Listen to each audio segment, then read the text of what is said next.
Hey, good morning. It's Thursday, April 21st. Thanks so much for being here.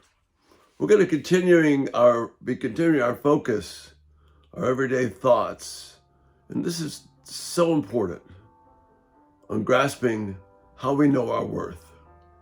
And Psalm 8 gives us a magnificent, beautiful window into how we really view worth because it tells us how God views us. And that's precious to us, or at least it should be. But before I do that, I'm here thankful for a couple of things I just want to briefly mention. As you can tell, I'm here in my office, finally getting settled. A ton of work to do here, but getting started and getting settled. So here you were actually in my office, so you'll see a lot more of activity in here.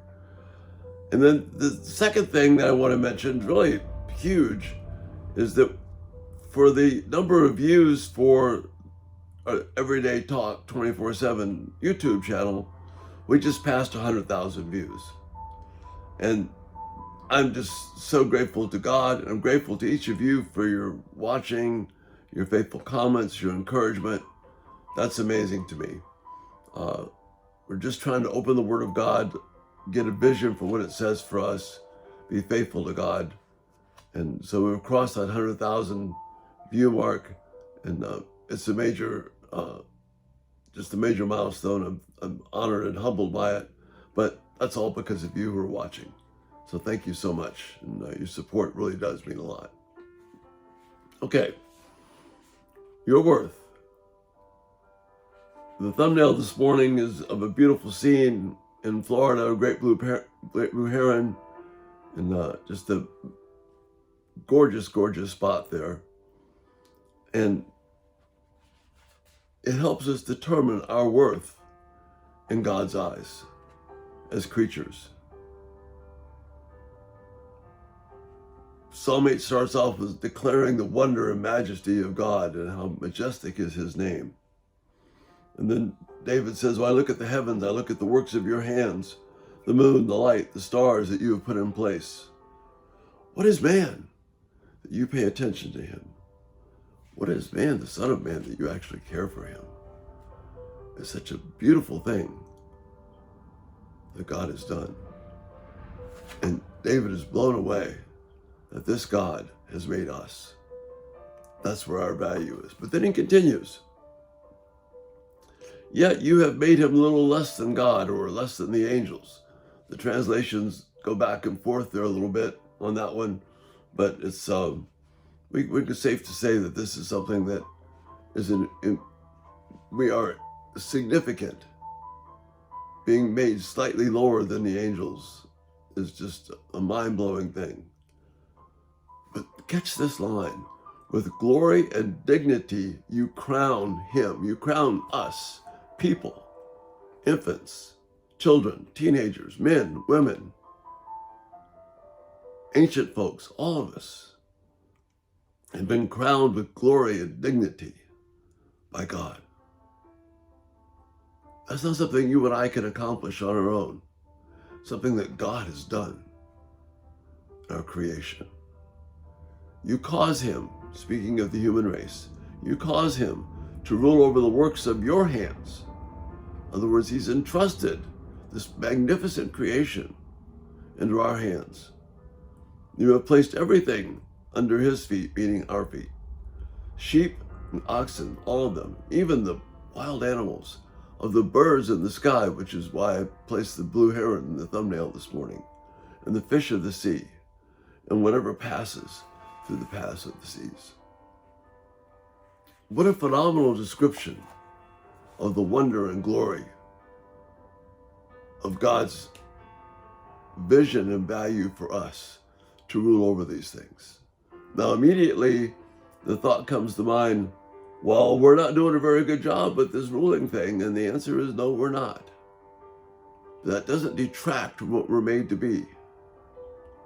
That doesn't detract from all the marvelous things that have been done. Yes, a bunch of horrible things that are happening right now. We've not cared for the planet the way we should. People have not valued people made in the image of God as worth having dignity and value, as seen by the slaughter of little children as seen by the horrible issues that are happening in Ukraine, where people just are exterminated because they're Ukrainian. No thought at all to their value in God. Yes, this mess throughout recorded history, we can see it. Man's inhumanity to man is there. But there's the glory of God behind it all. And Hebrews quotes this exact passage and says, yes, we haven't seen the whole reality yet, but what we see is Jesus, the personal name for God that the writer of Hebrews chooses to use. And in him, all these promises will come full circle and will be made to be true. So the mess that people are making out of the planet, the horrible things that are happening, should not detract from how we know our worth, because God created us with dignity. He created us with honor. God says that. That's why it's true. That's why you don't want to be swayed by the praise of other people. That's why you don't want to give yourself to the praise of things and bow down to the praise of things that are not centered upon bringing honor to God. You get the reality of what's happening here. We get in trouble when we value something other than God to determine our worth. That's how we wind up being used. That's how we wind up being frustrated. That's how we wind up being manipulated into things that we would never do, on one hand. But we do them because we value something else other than God. We live for the praise of something other than be able to give praise to God and honor to God. What you give your life for is what you praise, is what you honor.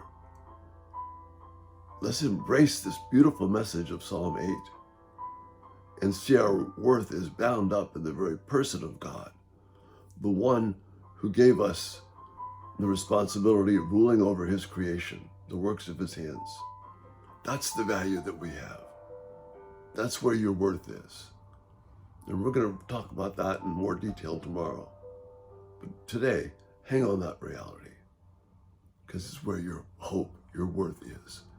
And that is what can center our life and free us from the ugly cords of the mess of sin and death all around us.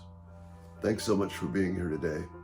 Thank you again for watching and for allowing us to go over the 100,000 mark. Check us out everydaytalk247.com. Turn on post notifications if you haven't already. Videos will come right to you. Think about your worth this day. You have honor and dignity because God says you do. And he made you for that purpose. Have a great day, and Lord willing, we'll see you tomorrow. Bye-bye.